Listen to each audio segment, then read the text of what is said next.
السلام علیکم ورحمۃ اللہ وبرکاتہ۔ حدیث پاک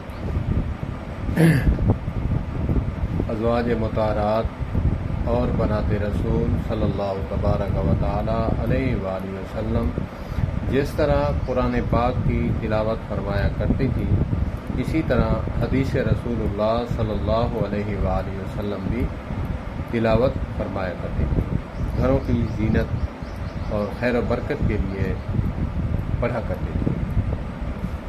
تو ہمارا سلسلہ وار جو حدیث پاک کا چل رہا ہے، اللہ پاک ہمیں اس پر عمل کرنے کی توفیق عطا فرمائے۔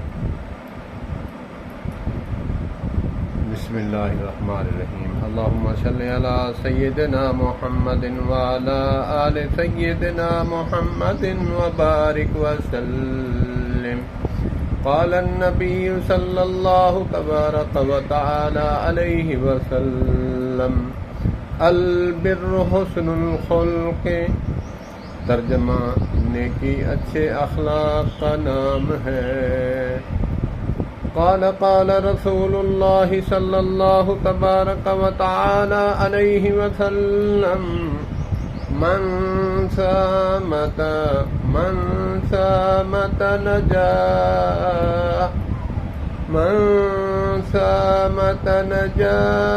ترجمہ جو خاموش رہا اس نے نجات پائی، او کما قال علیہ الصلاۃ والسلام۔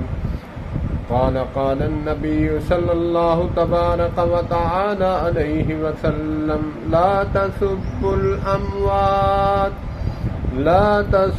الاموات، ترجمہ وفات پائے ہوئے لوگوں کی برائی مت کرو۔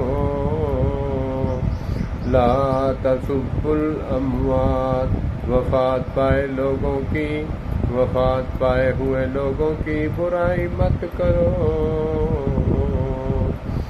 قال النبی صلی اللہ تبارک و تعالی علیہ وسلم: سم اللہ وقل بیمینک، ترجمہ اللہ کا نام لو دائیں ہاتھ سے کھاؤ، او کما قال علیہ الصلاۃ والسلام۔